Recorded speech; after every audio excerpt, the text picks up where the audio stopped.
जय जय श्री राधा रमण, जय जय नवल किशोर, जय गोपी चित चोर प्रभु, जय जय माखन चोर।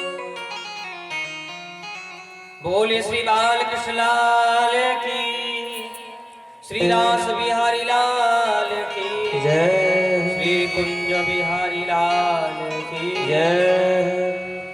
जय जय श्री राधे, जय जय श्री राधे, जय जय श्री राधे।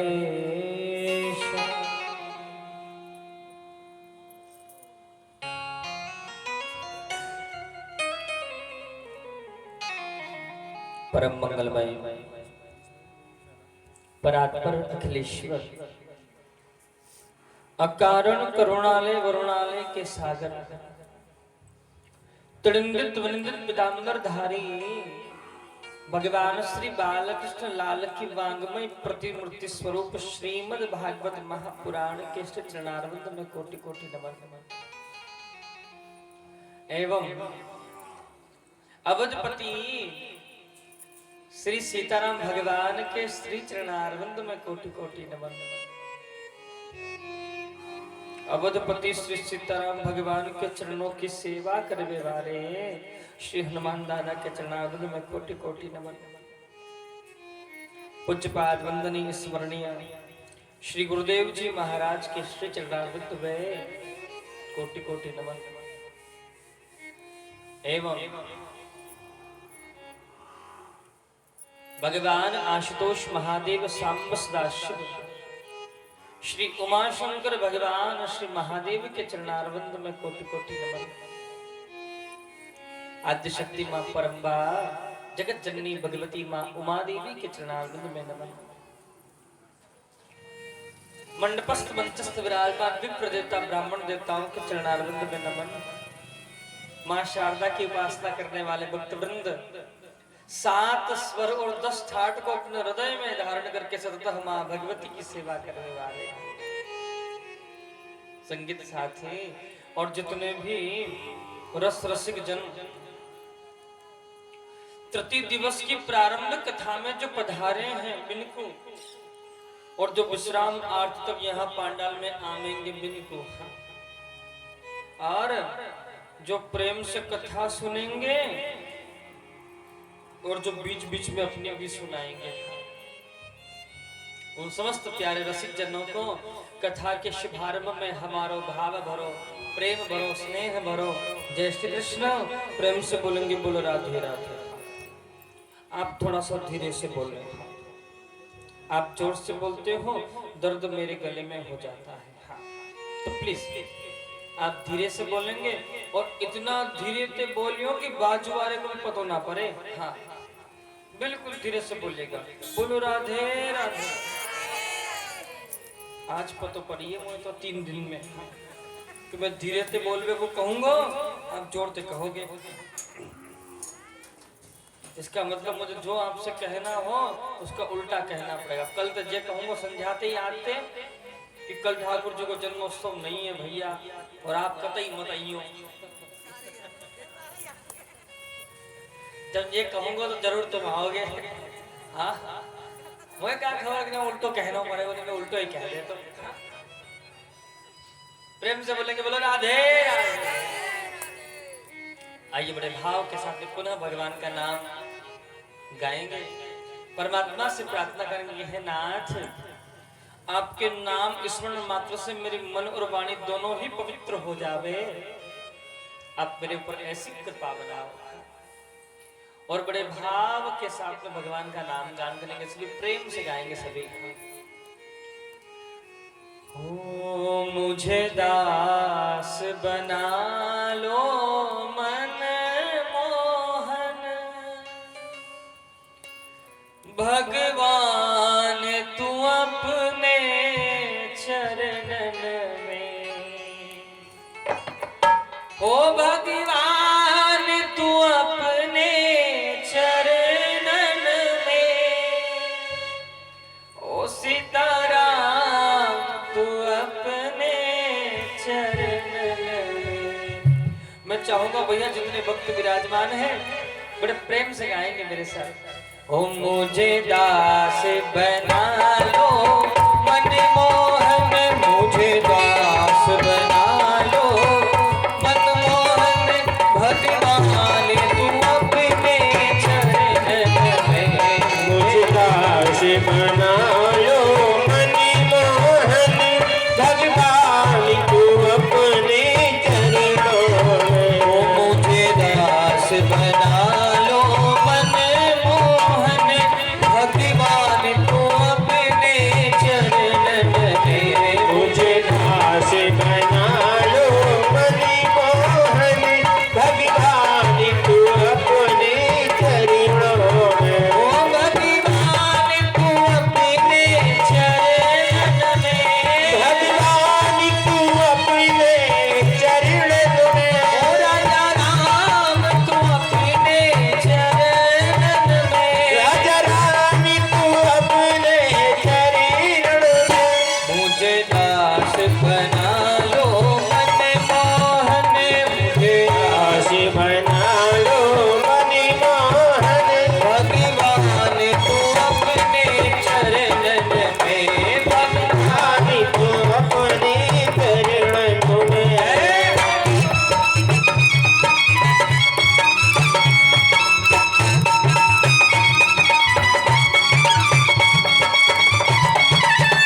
भगवान की।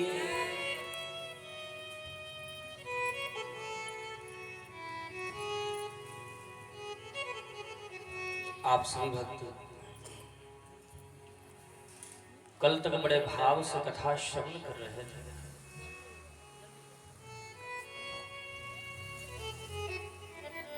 प्रसंग आप सभी श्रवण कर रहे थे। भगवान श्री गोविंद आज पांचों पांडवों के सम्मुख हैं। भगवान ने गर्भ में जाकर के उस बालक की रक्षा करी और परमात्मा आज पांचों पांडवों से कहते हैं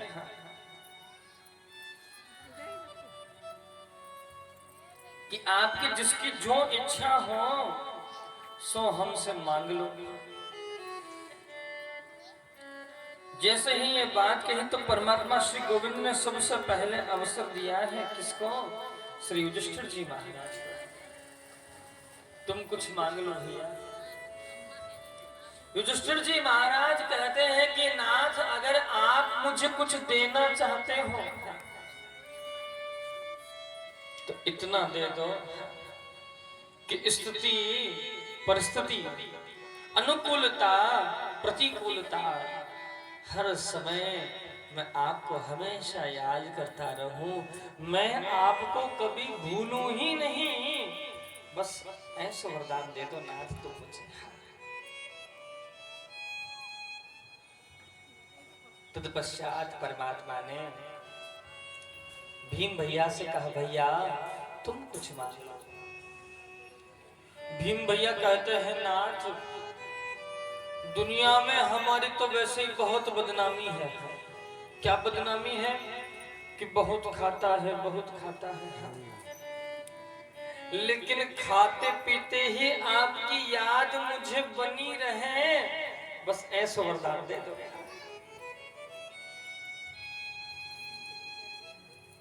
तत्पश्चात भगवान ने अर्जुन से कहा तुम कुछ मांग लो। तो अर्जुन जी महाराज कहते हैं नाथ बस ऐसा वरदान दे दो कि आप मेरे गुरुजी और मैं आपका शिष्य, बस ये भाव मेरे मन में बना रहे और कुछ नहीं चाहता।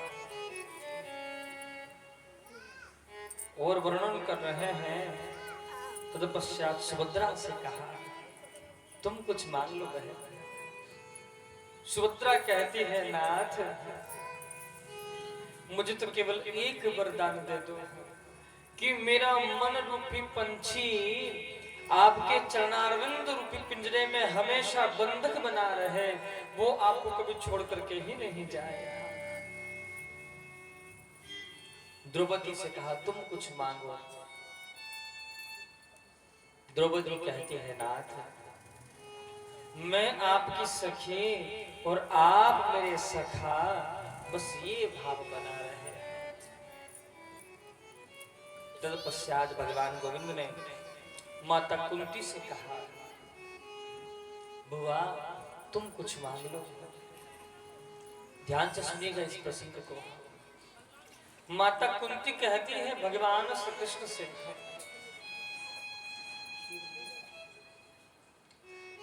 माता कुंती कहते हैं कि लाला वैसे तो मेरी कोई मांगने की इच्छा नहीं है, क्या मांगू आपसे, सब कुछ तो है, लेकिन आप कह रहे हो ना तो मैं मांगू उससे पहले आप मुझे ये वचन दे दो कि जो मैं मांगूंगी सो आप मुझे प्रदान कर दोगे। प्रेम से बोलेंगे बोलो राधे राधे। जो मैं मांगूंगी सो आप मुझे दोगे। भगवान कृष्ण मुस्कुराए कहा बुआ अपने कन्हैया पर विश्वास नहीं है। माता कुंती कहती नहीं गोविंद ऐसी बात नहीं है,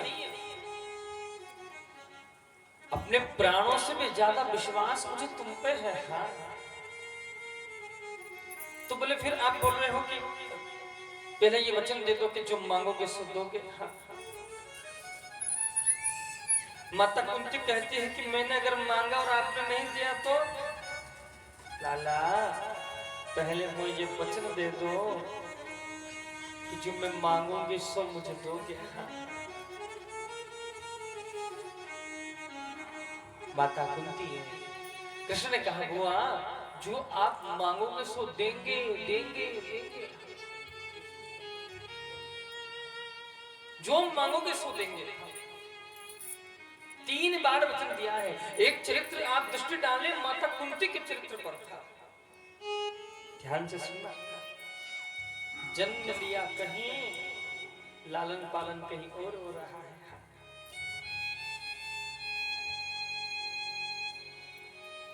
कदाचित बड़ी हुई,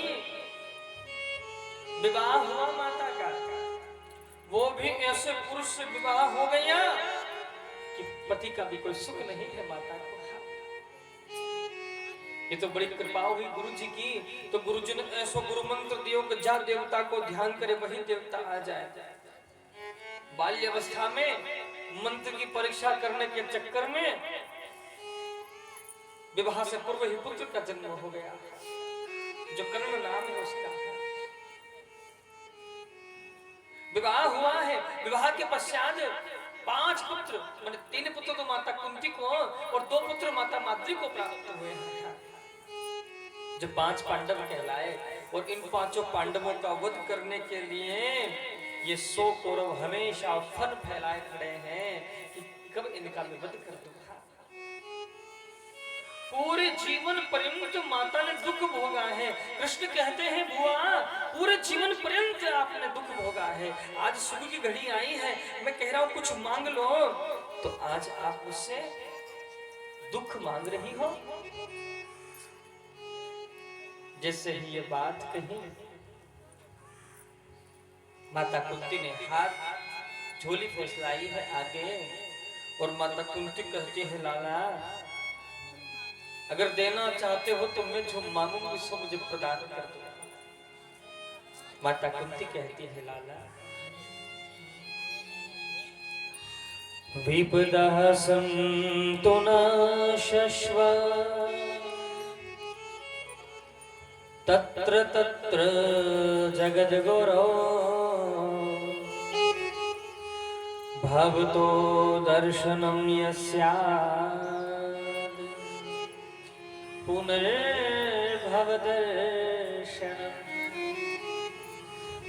गोविंद अगर आप कुछ देना चाहते हो तो दुनिया का जितना दुख है वो सारा दुख आप मेरी झोली में डाल दीजिए। भगवान के द्वारे आप जब भी कभी जाते होंगे, भगवान से क्या कहते होंगे? हे परमात्मा गाड़ी नहीं है गाड़ी दे दो, मकान नहीं है मकान दे दो, दुकान नहीं है दुकान दे दो। हम दुनिया की सारी परेशानियां भगवान को कहते हैं, सुख मांगते हैं। क्या कभी भगवान से हमने ये पूछा? आज तक भगवान से हमने कभी दुख मांगा? हमने भगवान से जब भी मांगा सुख की कामना करी है, और जिस सुख की कामना हम कर रहे हैं संयोग तो देखो हमारा कि वो सुख ही हमको नहीं मिला। एक बात मैं आपको बता दूं,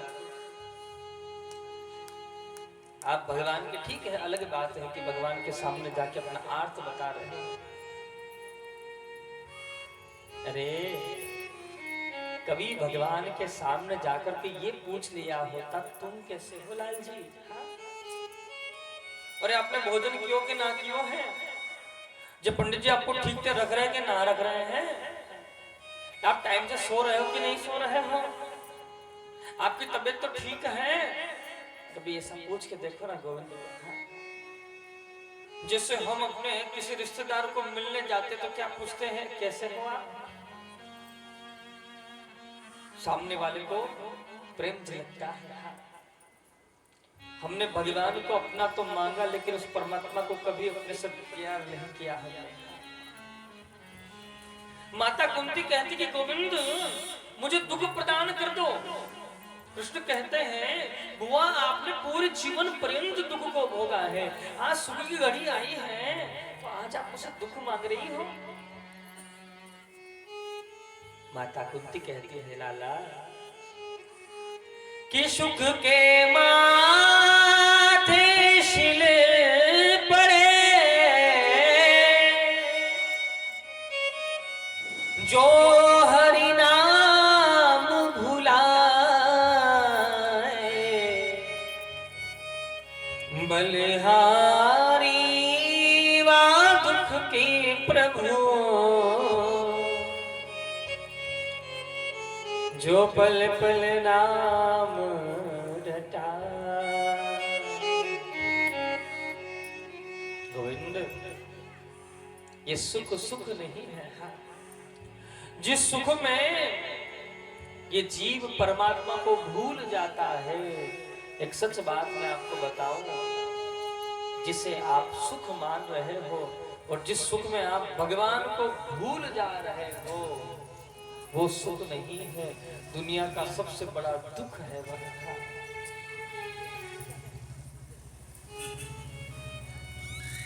और जिस दुख में आप भगवान को याद कर रहे हो, वो दुख दुख नहीं है, वही जगत का सबसे बड़ा सुख है। प्रेम से बोलेंगे बोलो राधे। तुलसी बाबा लिख रहे हैं राम कथा के सुंदरकांड में लिखा है, कहाँ हनुमंत विपति प्रभु सोई, जब तब भजन न सुमिरन। मनुष्य के लिए सबसे बड़ा दुख का समय तो वह समय है कि जिस समय वो भगवान को याद नहीं कर पा रहा, वो समय सबसे बड़ा दुख का समय है। और जिस समय वो भगवान को याद कर रहा हो, वो दुख दुख नहीं है, वही जगत का सबसे बड़ा सुख है जी। भगवान श्री गोविंद पांचों पांडवों ने जो जो जिसने मांगा है सबको प्रदान किए, और आज पांचों पांडवों को लेकर भगवान गोविंद पधारे कहा, दादा पितामह भीष्म की शरण में था। सो ये प्रसंग मैंने आपको कल सूक्ष्म रूप से वर्णन किया।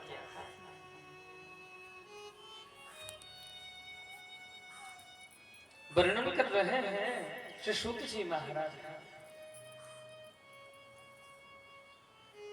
कि दादा पितामह भीष्म 52 दिन हो गए हैं बाणों की सैया पर सोए हुए हैं, प्रत्येक श्वास पर भगवान का नाम स्मरण कर रहे हैं, कृष्ण कृष्ण कृष्ण, एक ही नाम गा रहे हैं बाबा। भगवान कृष्ण पांचों पांडवों को अपने साथ में लिए। मैं चाहूंगा इस प्रसंग को बहुत सावधानी से सुनिए। पांचों पांडवों को, द्रौपदी को अपने साथ लिए भगवान कृष्ण पधारे हैं। युधिष्ठिर जी महाराज ने दादा पितामह भीष्म के चरणों में प्रणाम किया।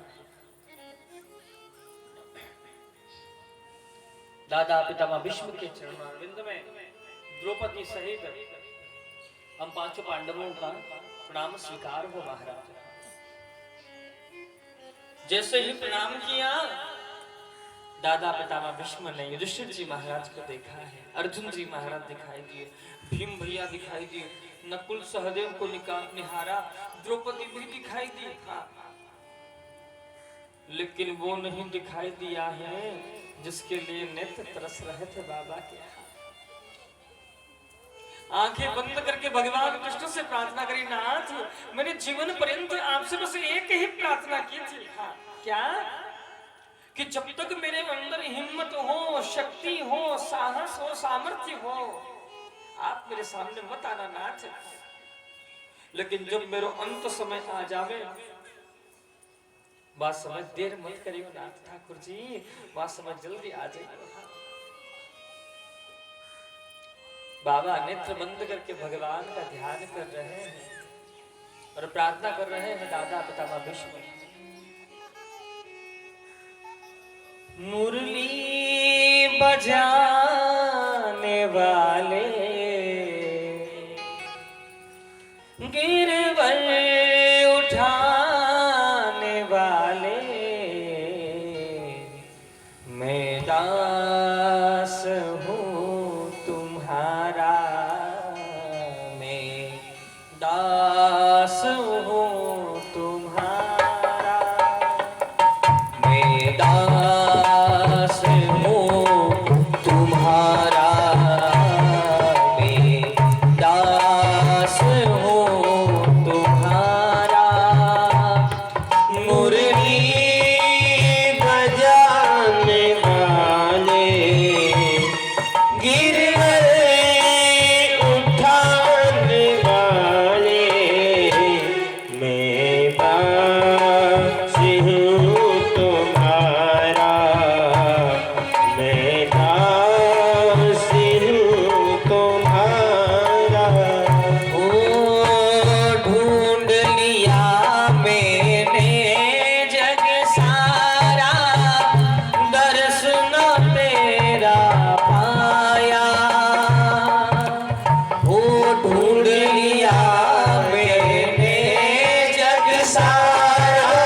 श्री कृष्ण का ध्यान कर रहे हैं।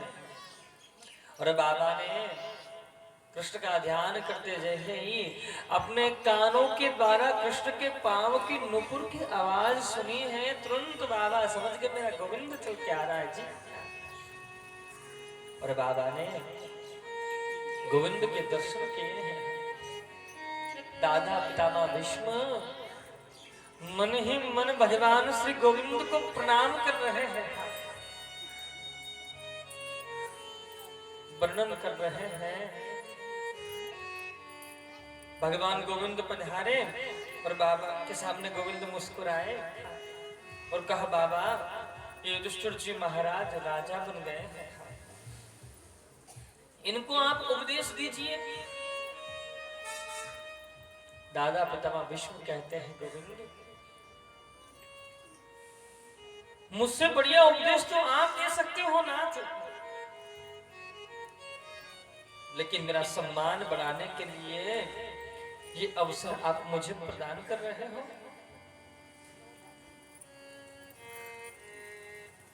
दादा पितामह भीष्म ने बोलना प्रारंभ किया, बेटा सबसे पहली बात कही है। बाबा कहते हैं कि दान धर्मान राज धर्मान मोक्ष धर्मान विभागश। सबसे पहले कहा है दान के बारे में। बेटा तुम राजा बन गए हो, राजा का यही धर्म नहीं होता है कि वह धन का संग्रह करता रहे, धन का कुछ भाग वह दान भी करे।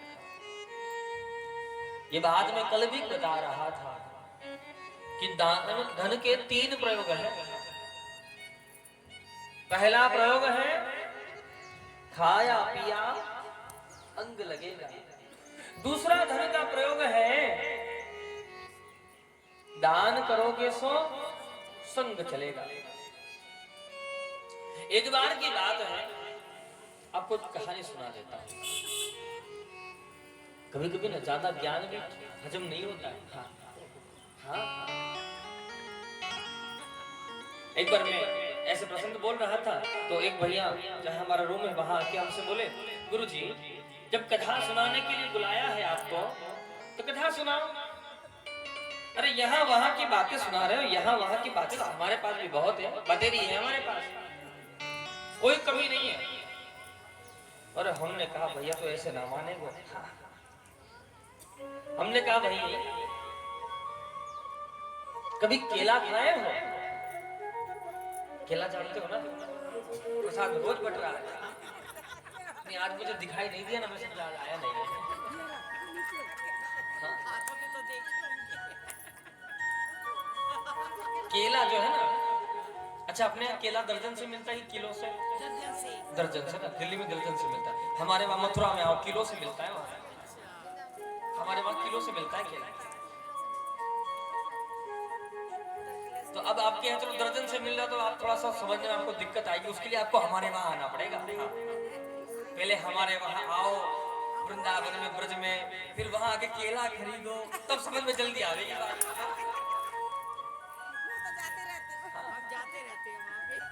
तो जब आप वहाँ हमारे ब्रज में केला किलो से मिलता है, तब आप केला खरीदोगे तो अच्छा केला एक ऐसा फल है कि आधा तो उसमें फल होता है और आधा उसमें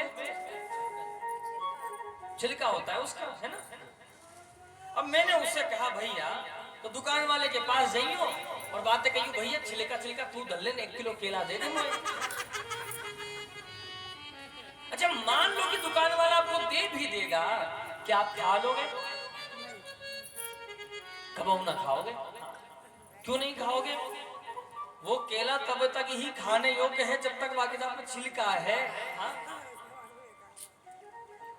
बिना छिलके के वो केला खाने योग्य नहीं रहता है, पाने योग्य नहीं रहता है। उसी प्रकार बिना ज्ञान को छोरी के साथ में वो हजम नहीं हो सकता है। जैसे सब्जी तो आप भले पालक की बना रहे हो, भले चने की बना रहे हो, हाँ, लेकिन उसको मिर्च मसाले नहीं डालोगे तो पाओगे कैसे? हाँ?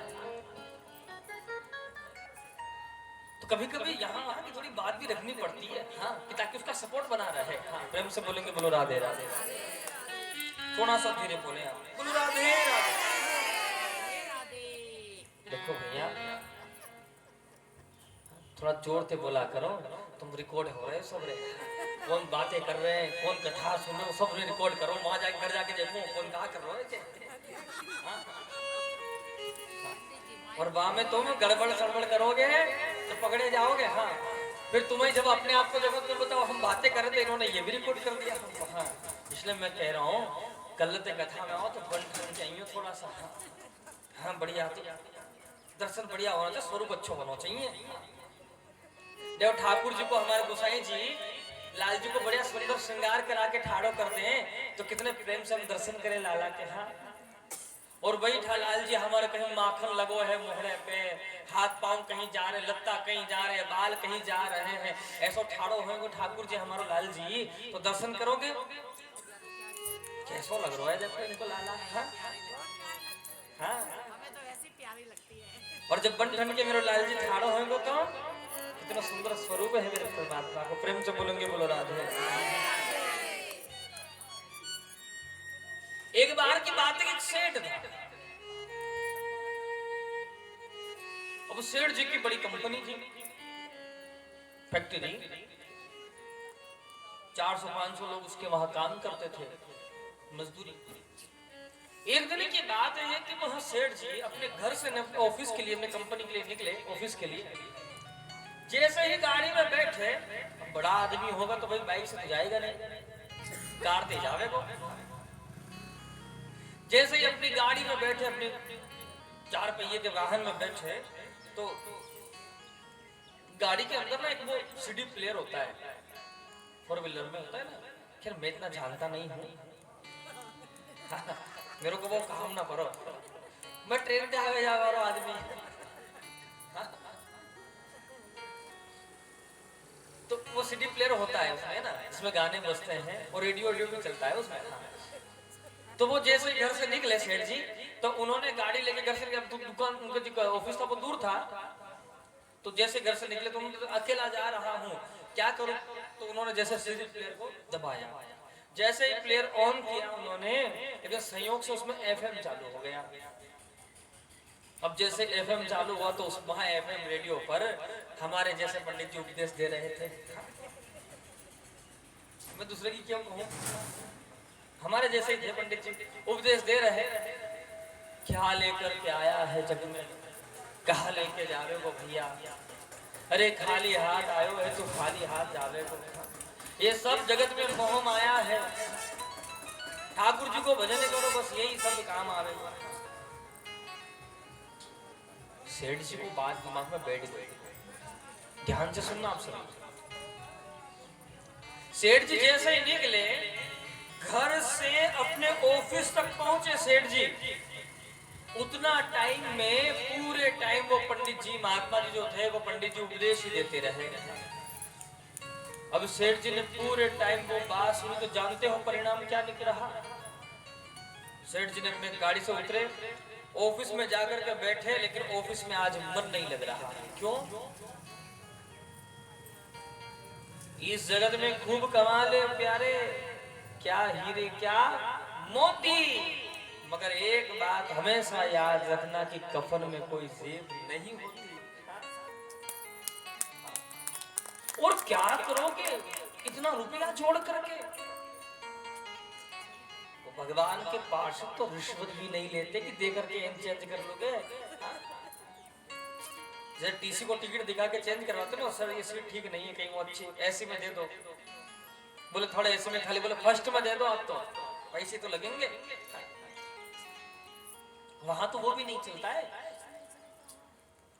सेठ जी अपने ऑफिस में बैठे, लेकिन सेठ जी के दिमाग में एक ही बात घूम रही है, क्या लेकर के आया बंदे, क्या लेकर के जाएगा। सेठ जी ने सोचा, अंततः सेठ जी इस परिणाम पर पहुंचे कि मैं अपनी संपत्ति अपने साथ लेके जाऊंगा। क्या बोले सेठ जी? हाँ, मैं अपना धन किसी को नहीं दूंगा, हाँ लेके जाऊंगा जी। अच्छा कोई लेके गया है आज तक? भले खूब कह रहे हो कि जे मकान मेरो है, जे दुकान मेरी है, जे जमीन मेरो है, जे गाड़ी मेरी है। मैं कह रहा हूँ एक सुई की नोक भी न ले जाए, सुई भी न ले जा पाओगे, वो भी यहीं रह जाएगी। सेठ जी के दिमाग में बात आ गई, भाई मैं लेके जाऊंगा, मैं अपनी कमाई हुई संपत्ति का एक हिस्सा भी किसी को नहीं दूंगा, फूटी कोड़ी ना दूंगा, लेके जाऊंगा। तो सेठ जी ने अपने जितने भी मजदूर थे वर्कर उन सबको बुलवाया, 400 से 500 लोग थे, सब बेच खड़ा हुआ। और सेठ जी ने कहते देखो भैया, जो मुझे मेरी यहाँ की संपत्ति वहां ले जाने का आइडिया बताएगा, उपाय बताएगा, उसको मैं 5000 रुपए इनाम दूंगा। कितने रुपए है? किसी के पास आइडिया कोई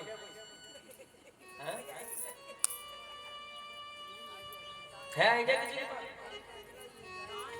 सेठ जी ने देखा ये बात कही तो जितने भी वहां मजदूर थे उन्होंने सोचा कि सुना है कि ज्यादा पैसे वाले लोग पागल हो जाते हैं, ये सेठ पागल हो गया। अरे यहाँ से आज तक कोई कुछ लेके गया क्या? ये पागल हो गया है। हाँ? सबने इसका अनसुनी बात इसका निकाल दी, अपने अपने काम को निकल गया। 1 दिन हो गया, 2 दिन हो गए, 3 दिन हो गए, लेकिन किसी ने कोई जवाब नहीं दिया। अब सेठ जी ने फिर उन सबको बुलाया एक दिन, बोले भैया जो मुझे ले जाने का आइडिया बताएगा उसे मैं 5000 रुपए नहीं 25,000 रुपए इनाम दूंगा। पैसा बढ़ रहा है लेकिन आइडिया किसी को समझ में नहीं आ रहा। लोग सोच रहे हैं कि सेठ जी वास्तव में पागल हो गया है। ये सेठ जी ने देखा कि कोई कुछ बता नहीं रहा है, कोई जवाब नहीं दे पा रहा। सेठ जी ने क्या किया, अखबार में इश्तिहार निकलवा दिया। अब अखबार को पढ़े, एक व्यक्ति ने पेपर पढ़ा और उस पेपर को पढ़ करके वो व्यक्ति आया, आकर के सेठ जी से मिला ऑफिस में। सेठ जी पैसा ले जाने का उपाय तो मेरे पास है, लेकिन पैसा कितना दोगे? बोले 50,000 रुपए दूंगा इनाम में। बोले उपाय तो मेरे पास है। तो सेठ जी ने कहा चेक लेगा भैया कि कैसे ही लेगा बता, फोन पे कर दो, गूगल पे कर दो, बता कैसे लेगा? और बोले नहीं कैश लेंगे, हम तो 1 नंबर आदमी, कैश लेंगे। अपने मुनीम से कहा कि भाई पैसे ला के आओ, पूरा ब्रीफकेस भर के ला के रख दिया। बताओ भैया क्या उपाय है? बोले सेठ जी एक बात बताओ, आप अपनी कंपनी अपने ऑफिस के काम से, कंपनी के काम से कहां कहां गए हो? बोले पूरे भारत में मेरी अच्छा खासा प्रचार है। बोले भारत को छोड़ के कहीं बाहर भी गए? बोले हाँ, देश विदेशों में भी मेरा अपना काम चलता। बोले क्या कहां कहां गए? बोले मैं कई बार जापान गया, नेपाल गया, अमेरिका गया, चीन गया हूं कई बार। बोले आप जब विदेश जाते हो तो क्या करते हो सबसे पहले? बोले सबसे पहले क्या करता हूँ, जिस देश मुझे जाना होता है वहां का अपने टिकट लेता हूँ, फ्लाइट से एयरपोर्ट जाता हूँ, फ्लाइट में बैठ कर जिस देश में जाना होता है वहां जाता हूँ, और वहां जाकर के होटल में रुकता हूँ, जो मुझे ऑफिस का काम वो करता हूँ, वापस फ्लाइट लेके मैं अपने भारत आ जाता हूँ, और फिर मैं अपने काम करने के लिए अपने ऑफिस आ जाता हूँ। अरे बोले नहीं सर जी, जब आप विदेश जाते हो तो सबसे पहला काम क्या करते हो? अरे बोले सबसे पहला काम तो यही है कि मैं टिकट लेता हूँ। अरे बोले उससे भी पहला काम? और उससे पहला काम मैं घर से एयरपोर्ट जाता हूँ। अरे बोले उससे भी पहला काम क्या करते हो? ध्यान से सुनना। सेठ जी ने कहा उससे भी पहला काम ये करता हूँ कि जिस देश में मुझे जाना होता है वहां खर्च के लिए अपने पैसों को उसके पैसे में, वहां देश के पैसे में कन्वर्ट करता हूँ। भाई अपने यहाँ की करेंसी अलग है, वहां जिस देश जाऊँ वहां का पैसा अलग है। बोले सबसे पहले क्योंकि मैं जहाँ जा रहा हूँ वहां की करेंसी अलग है, वहां पैसा ही चलेगा थोड़े, अपने यहाँ के पैसे को वहां के पैसे मैंने करेंसी में कन्वर्ट करता हूँ। अरे बोले सेठ जी, जब आप यहाँ के पैसे, इसी भारत के पैसे विदेश में नहीं चला सकते हो तो यहाँ की करेंसी अलग है, वहां की अलग है, उसी प्रकार यहाँ की करेंसी अलग है और वहां की अलग है। बोले वहां की करेंसी है पुण्य, आप यहाँ पुण्य करिए, जब आप वहां जाओगे तो वो वहां आपको प्राप्त हो जाएगा। प्रेम से बोलेंगे बोलो राधे। हम लोग मंदिर में जाते हैं और मंदिर में जाके भगवान के सामने जाके कहते हैं, मैं ये नहीं कहता हूँ हम भगवान को नहीं कुछ नहीं मांगा, अरे बहुत ज्यादा। कई लोग तो मंदिर आपको भी जाओ तो सुनना, देखो भगवान के सामने जाएंगे सबसे पहले जाएंगे तन मन धन नहीं, वो मुझे नहीं आता है। हाँ, मैं तीसरी फैल चौथी पास आ गई,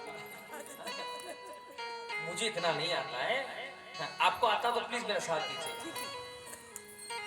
तन मन धन सब, थोड़ी सी आवाज बढ़ाए। पंडित जी अगर हमको करना होता तो हम ही कथा कर ले, तुम्हें क्यों बुलाते हैं? तुम्हारी क्या जरूरत थी हमको? थोड़ा सा जोर से गाया। अरे मुझे तो पता चलना चाहिए कि जिनको मैं कथा सुना रहा हूँ वो कितना प्यारा गा लेते हैं। हाँ हाँ, सावधान से बढ़िया से गाइए, जो बढ़िया गावे को कहा है मेरे पास आज तो। हाँ, तन मन धन सब स्वामी सब तेरा,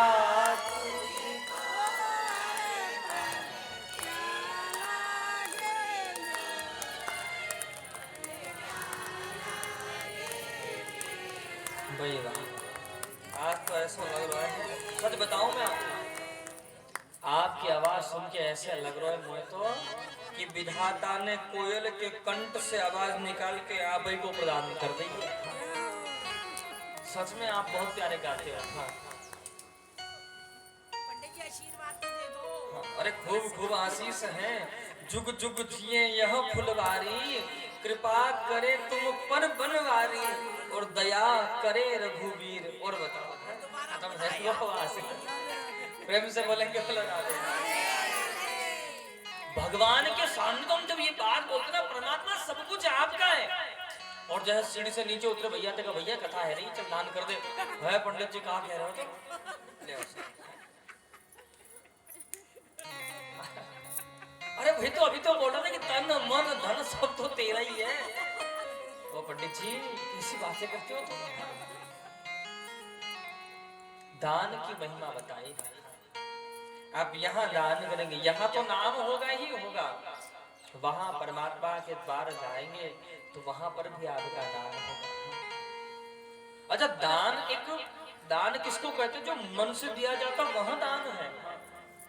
छीना झपटी किया जाता वह दान नहीं, वो तो शोषण है कि सामने वाले का। और ये बात भी प्रमुख, ये बात भी विशेष ध्यान रखिए, आप दान कर रहे हो उसका उपयोग क्या है? द्वार पर तो भिक्षुक आया और आपने उसको 10, 50, 100 जो भी दिया है आपके भाव अनुसार, श्रद्धा अनुसार, और दूर जाकर के माने मदिरा पी लई तो तुम्हारे पैसे तो नरक में गए, गड्ढे में गिर गए। ऐसी जगह दान करो कि जहां आपके उस दान का सदुपयोग हो जाए, सदुपयोग हो जाए उसका। जहां भगवान का कार्य हो रहा हो, जहां भगवान के भक्तों की सेवा हो रही, संतों की सेवा हो रही हो, जहां भूखे को भोजन कराया जा रहा हो, जहां जिसको संतों जो परमात्मा के अनंत सेवक हैं उनकी सेवा में खर्च हो रहा हो, और जहां भगवान के भक्तों की कथा इत्यादि का गान हो रहा हो, जहां मंदिर इत्यादि हो, वहां मन से किया हुआ दान वही सार्थक है। एक बात हमेशा ध्यान रखें, कर दिया सो दान और भज लिया सो नाम, वही सार्थक है, बाकी तो सब मोह माया है जगत के। प्रेम से बोलेंगे बोलो राधे। और दान ऐसा नहीं कि हम लोग नहीं करते हैं, अपन भी करते हैं दान। एक बार की बात है, एक सेठ जी कथा सुन के गए, सेठ जी ने सोचा भाई हम भी मंदिर में जाके दान करेंगे। अब जैसे मंदिर पहुंचे, लाइन लगी है भगवान के मंदिर में दर्शन की, तो तो सबसे पीछे पीछे सेठ जी खड़े हैं। अब सेठ जी ने जेब में हाथ डाला, मैं क्या दान करूं, क्या दान करूं, ये सोच रहे हैं। जैसे जेब में हाथ डालो, नोट के बंडल निकला बाहर। तो सेठ आदमी तो नोट का बंडल ही निकलेगा, तुम बार हम बार थोड़ी 10-50 निकले। हाँ? सबसे बड़े बड़े नोट पंडित जी सेठ जी ने देखा, ये दान करेंगे हम, सबसे बड़ा नोट है 500 का नोट, बातें बड़ा नोट ना है कोई नोट ना है बातें। 500 का नोट निकाल लियो और सेठ जी मुट्ठी में बंद कर लिए और लेके खड़े हैं लाइन में कि आगे मेरा नंबर आएगा, ठाकुर जी के दर्शन करूंगा, दान कर दूंगा, गले में डाल दूंगा दान पात्र में।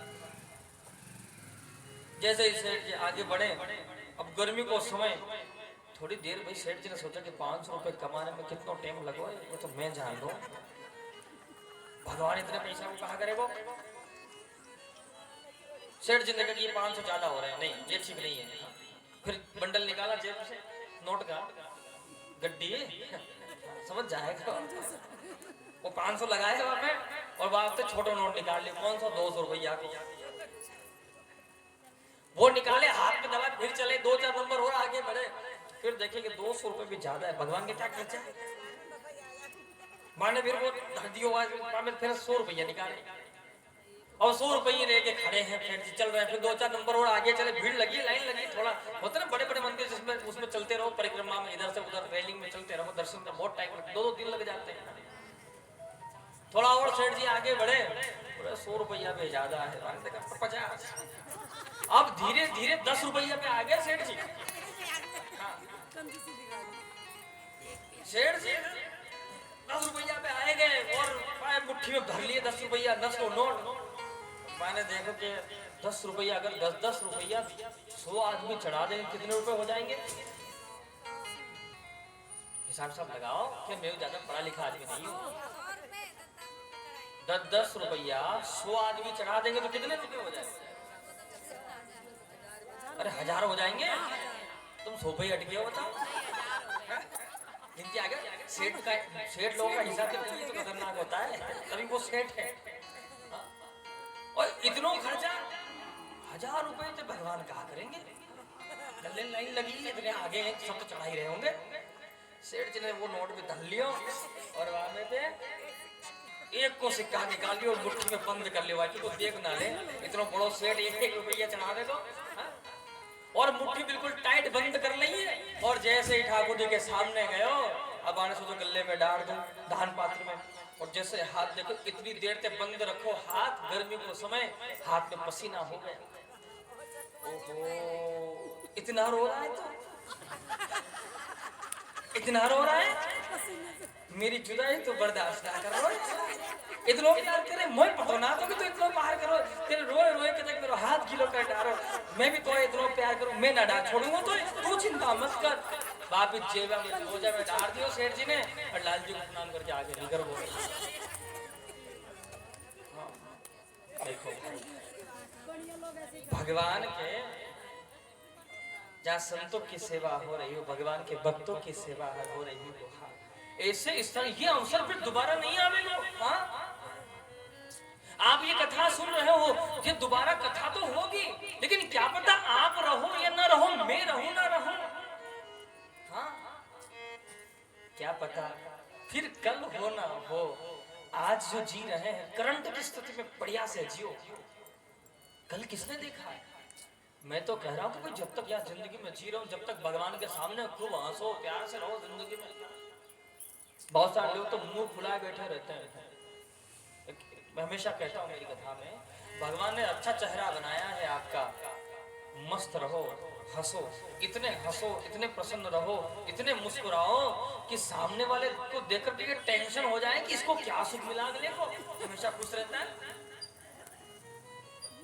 लेकिन कुछ लोग होते हैं ऐसे, कैसे पति जब बाजार जाता है ना सब्जी लेने के लिए, या ऑफिस से आ रहा तो सोचता है चलो सब्जी ले लेते हैं, तो बेचारा उस समय ना सब्जी लेके आता है, गोभी की फूल लाता है ना, गोभी का फूल। हाँ, वो बहुत छांट के लेके आता है उसको। हाँ, खराब ना हो, गड़बड़ी कहेगी, ये कहाँ से उठाया है। भले ये अलग बात है कि उसको 4 दिन तक रखा खराब कर दे वो, लेकिन सब्जी ताजा आनी चाहिए। हाँ, अब वो उसको लेकर के आया, लाकर के फ्रिज में रख दिया, और जब पत्नी जो है उसने ध्यान न दिया हो ना तो 4-5 दिन में वो ऐसी हो जाती है कि पूरा मुंह उसका ऐसा हो जाता है। देखियो कि सड़ी हुई गोभी का मुंह कैसा होता है। वो जब मार्केट में आती है तो कितनी प्यारी होती है, लेकिन घर में धरी धरी ऐसी हो जावे और वही के बाद बाकी सब्जी बन जावे। हाँ, अब भगवान ने इतना प्यारा स्वरूप बनाया है, इतना प्यारा, मुस्कुराओ, प्रसन्न रहो।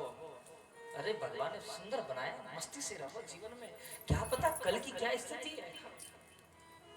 भाई सीधी सीधी यही बात है कि आप प्रसंग सुन रहे हो, जिस टेंट के नीचे बैठे हो, हाँ, जितनी बढ़िया ये आवाज सुन रहे हो, हाँ, ये सब ऐसे ही ना है।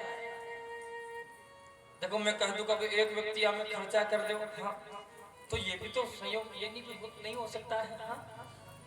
जिस प्रकार बूंद बूंद करके एक गड़ा भर जाता है ना, वैसे आप थोड़ा थोड़ा इसमें सहयोग करेंगे तो ये आयोजन सार्थकता की ओर चला जाएगा। हाँ? आप प्रेम से इस आयोजन में तन मन से तो आप सहयोग कर ही रहे हो, विशेष करके धन का भी सहयोग प्रदान करें आप, कि जिससे ये आयोजन आपका सार्थकता की ओर चला जाए। प्रेम से बोलेंगे बोलो राधे। दान की बात करते तुम तो बोलना बंद कर दिए, प्रेम से बोलो जरा। दादा पितामह भीष्म कह रहे हैं,